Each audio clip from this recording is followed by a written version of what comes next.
All right, fellas. The biggest news this week in our area, 303, Detroit Lions, brand new blue helmets. Listen, whatever you think of the helmets or not, this is what I'll say. It was never going to work. As soon as I realized they were building a helmet for those alternate gray uniforms, those are so freaking bad. They're so bad. And the helmets by themselves, I don't hate them. I like the color. I honestly don't like the logo. It just was a little bit of a swing and a miss to me. Or maybe if it wasn't a swing and the miss, it was like an infield single. You know, they made it to first. Yeah. It'll be cool to see them wear. I know they're wearing them on Monday Night Football against the Raiders. First time they're breaking them out. I didn't think it was that hard, though. I mean, I know that they're doing a whole jersey and brand redo next year. Yep. I think we're all kind of knocking on wood that hopefully it's a revamping of those like kind of 80s, 90s Barry Sanders-esque uniforms. I'm not sure if we will get that, but it just was a lot of hype. The 5 or 10 different teases that the Lions did before they finally dropped it. It just was a lot of people were watching, and I just felt like it just was anticlimactic. I didn't like it. Yeah. Yeah. I hope, first of all, with this whole rebrand they're going to do next year, Ted, I would think that you will probably agree to me as the 60-year watching of the Lions that you have or whatever. Honolulu blue and silver is the Lions. I hope whatever they do, you cannot change their colors. You know, like when the Buccaneers went from the creamsicles and then to what they wear now, the like red and gray pewter or whatever. Yeah. The Lion, whatever you do, if you're going to change the logo up a little bit, if you're going to do not go from Honolulu blue and silver. That's all I hope. If you want to mix in like a black alternate, cool. You know, I don't mind, you know, whatever. But yeah, the helmet. I don't mind the helmet. I've always been like kind of whatever about that old logo. It's kind of cool on some like old t-shirts, you know, and stuff like that. It seems out of place on a helmet. It just doesn't kind of look right on a helmet. I think the color is cool. You know, it looks nice. But like Jared said, with the all grays, I was like, I didn't see initially that right away it was for that uniform. Right. I thought they were going to reveal that later or something. I thought, okay, that all blue or the blue helmet with the all white uniform, that could look kind of slick. But yeah, with all grays, no. I hope maybe they've listened to the fans complain. I mean, I doubt it, but hopefully they listen to the fans and say, all right, we'll do the all grays for the first one. Because they're wearing it a second time, like later in the season, I think against the Vikings, maybe. But maybe they go with the all whites that time. But the helmet overall, yeah, kind of like what you said, not complete trash in my opinion, but not like a home run knocked it out of the park. Here's what annoys me, and this I shouldn't be feeling because I was just complaining about Tigers fans last week, so I shouldn't say this. Because of Hard Knocks, because of last year, Dan Campbell, all the positive momentum. Lions fans, no matter what those helmets were going to look like, you could have slapped poop on the side of those helmets, and they would have loved them. and that was what was more irritating than anything. Yeah. Seeing everybody, these are fire emojis. Yeah. What? It's like we saw it on draft night, where it's like I think anyone with a brain was you had to at least be skeptical of those picks they made round number 1. And everyone was just like, oh, I already see the vision. This is great. We drafted a running back who we're probably not even going to give a second contract to. It's great. It's going to work. They nailed it. Like, I'm so over the overly positive Lions fans. I like it when I like my Tigers fans happy, optimistic, positive, because we have had success as a Tigers franchise. I like my Lions fans on the brink of, you know, throwing out their jersey and lighting it on fire at any given second. And we have gone way too far the other way, where you throw out a B- C+ helmet and it's in fire and it breaks the internet for a day. What was that? I don't know. It was a swing and a miss. It was a swing and a miss, I think, too. I agree with pretty much what both you guys have said. The logo, I like the logo, but I don't like it on the helmet. Yeah. You know, they should have come up with something different. I'm not so against the all gray, maybe with that blue helmet, because it's an all right look, but fans are just completely uptight about that too. I mean, it's pretty much unanimous. It's the gray jerseys, the gray uniforms with the blue helmet. They don't like it, right? I mean, isn't that not many people are saying they do? Seems to be almost unanimous, not with the all gray uniforms. And ultimately, you know, who cares? As if they're winning the game, they win 11, 12 games, we'll be happy. Yep, don't care. It's just, you know, like Jared kind of said, with the momentum, the excitement. Hey, Yep. cool, we might get this awesome alternate helmet and uniform and all this. And it was a little bit like, oh, back to earth because it's the Lions. Isn't it, Ted? I mean, looking back when you were a kid, how would you have ever imagined the world where a helmet being unveiled would be like a week-long like hype anticipation event? Oh God, no! Are you kidding me? I mean, the NFL does. I mean, the schedule release is like its own show, and I mean, the NFL, anything the NFL does is just a big deal. Speaking it of is that, a big deal. You're going to go right to the NBA draft. Right? I was. Do it. The NBA draft one, I thought they did a great job. I love JJ Redick. People bitch about everything on the internet. All I will say though is watching that, it did make me realize how dialed in the NFL draft is. Yeah, it's so good. You can't take your eyes off the screen for those 2-3 hours of the NFL draft on Thursday night. It's awesome. As for the actual NBA draft, we'll just talk real quick about the Lions. I mentioned the guys last week, excuse me. Asar and Amen Thompson, excuse me. They were the pick. They always were. Asar is who the Pistons end up getting. Essentially, he's not as good of a ball handler or a playmaker as his brother, but he's got a little bit better of a shot, and he can defend. I think I mentioned last week he held, whatever their made-up league, which I think Ted should be like announcing for next year. That might be your next retirement venture. The Overtime Elite League, which apparently is 16 to 20-year-old kids. They look good in the highlights. The league actually looked kind of cool from the video I saw. It looked kind of legit. But it's a swing. From what I've heard, these Thompson brothers are just elite athletes. I heard one guy say essentially they're going to be top 15 athletes the second they step foot on the NBA floor. I'll get behind that. The shooting, you always are nervous about that. It almost never comes. And the Pistons, if you look at this roster, it's essentially an NBA roster that doesn't have any shooting other than Bojan, who's 32 years old. Seems like maybe a little bit of a problem down the road. But I guess we can address that when the time comes. But all in all, I didn't hate the draft. I thought they took the right guy at that number 5 pick with some serious upside. And then I like the pick of Marcus Sasser out of Houston later on in the night too. So you just hope that this guy ends up panning out. He's not going to be ready to be an NBA star in day one, but you hope by maybe year 3 he's a serious contributor. So we'll see. But they didn't screw it up. They didn't knock it out of the park. Time will tell is basically my take on it. Yeah, I mean, I think that's true for anyone that you draft, especially in the NBA draft, is time will tell. Even Wembanyama, even Brandon Miller, who the Hornets took, they might end up being complete busts. You never know. And this Thompson kid that the Pistons got might end up being, the next Grant Hill or something for the Pistons. Right. You mentioned the league that they played in. I mean, I don't think you can almost put stock in any of that footage because they're, like you said, they're going against some 16-year-old kids. Big and concern it's just like with this is supposed to be like NBA quality competition that we're like judging these guys on. And my thing too is like seeing people like tout the defensive statistics like you were like, cool, that's fine. He looks like maybe an elite defender. Again, he's going against like us and, like guys who should be playing, in high school basketball. And we're spending a number 5 pick on this kid because he's going to be super athletic. I don't know. To me, basically everyone is athletic in the NBA. Right. So I don't know how much stock you can really put into that. So that's my only beef. But aside from that, it's kind of like, who else are you going to take?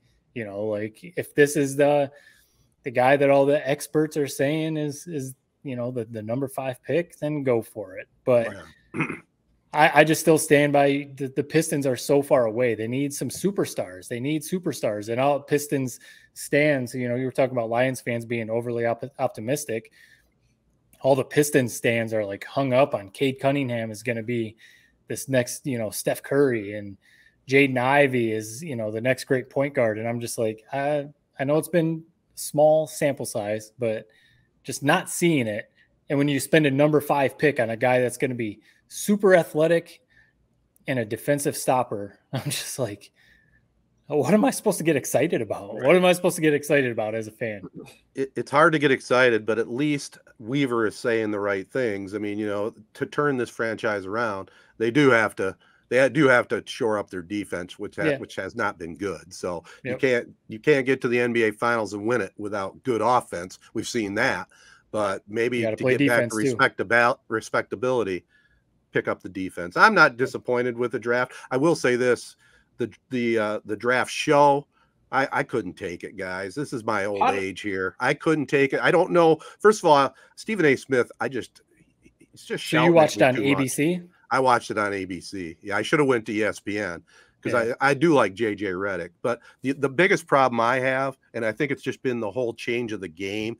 You know, we used to have the opportunity to watch these kids play 4 or 5 years. Yeah. You knew who they were.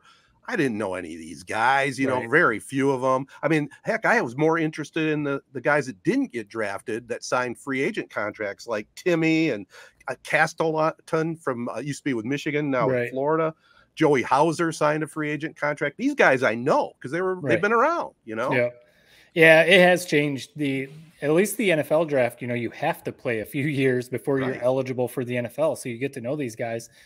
The NBA draft, it's a bunch of one and dones or guys from OT Elite, guys from overseas. You know, you literally don't know who some of these names are that are being called out unless you're like really a junkie or something. But, you know, the coverage, I mean, I'm not being like a company man, but I think that the the ABC one was supposed to be like the feature coverage where you're hearing more of the backstories of the players, whereas the ESPN was more of the like actual draft coverage. I think it was really good. It caught a lot of hate, kind of like Jared said. People are going to hate everything on the internet anymore. But everyone that was involved individually, very good. JJ Redick, Jay Billis, obviously, Andrea Carter. She's mostly down here at the SEC network, but she's like a rising star. Malika Andrews, and then Monica McNutt was doing the interviews. All individually very good at what they do.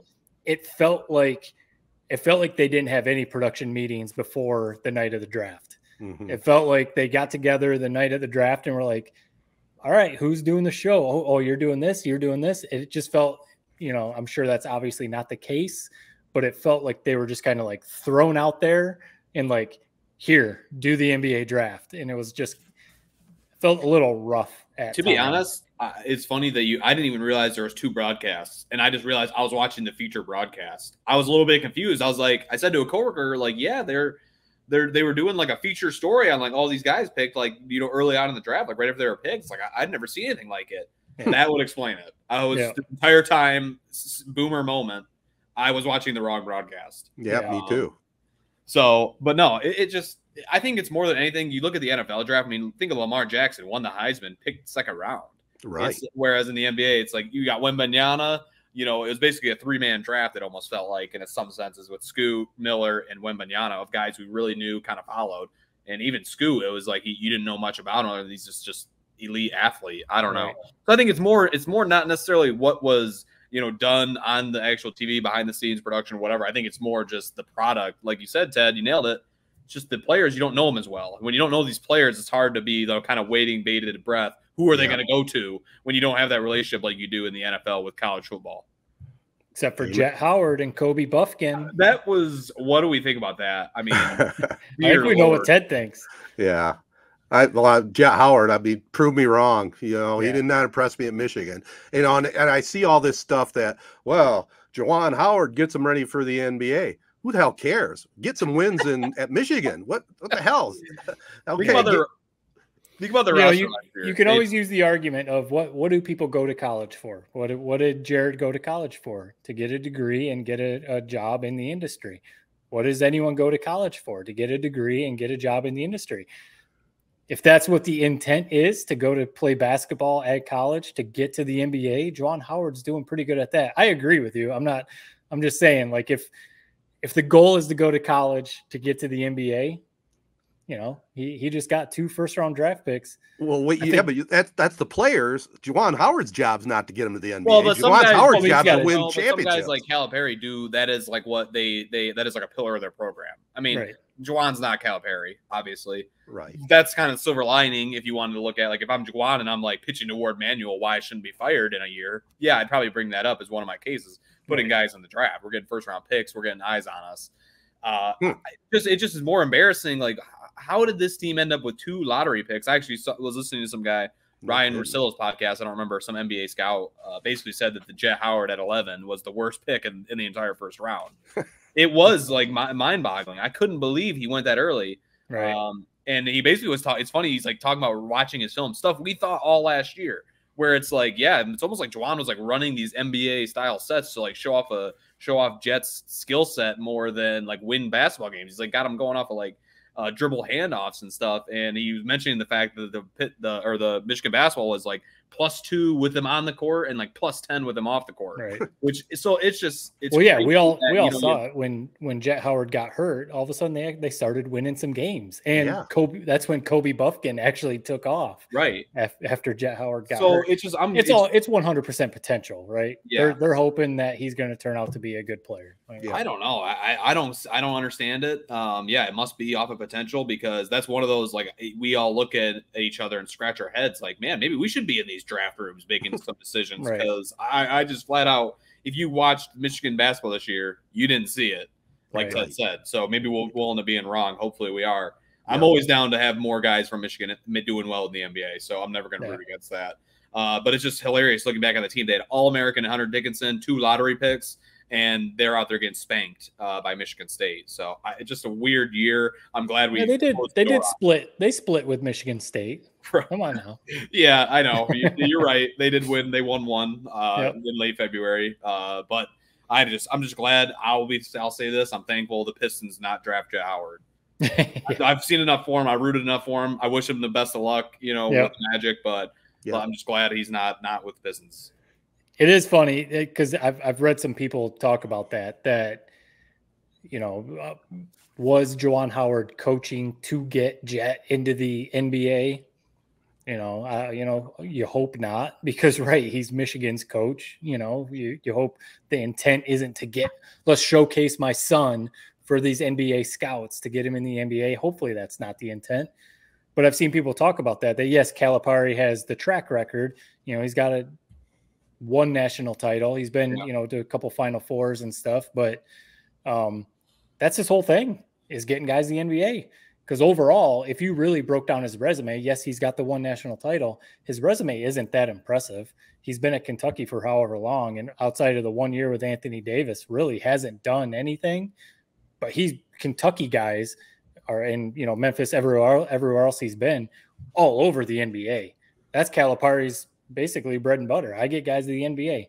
That's how he keeps getting these recruits to go to Kentucky. You want to go to the NBA? Come to Kentucky. And maybe every 4 or 5 years, we'll make a little run in the tournament. Yeah, but the difference is, we'll just go back to last year.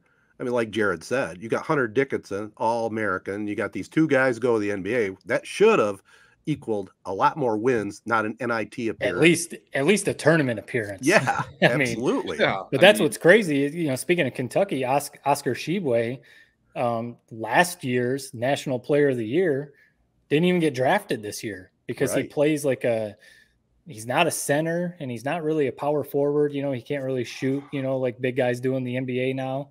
So it's crazy to, you mentioned Drew Timme. It's kind of crazy. That's kind of why Hunter Dickinson stayed in college. He doesn't really right now have a place in the NBA.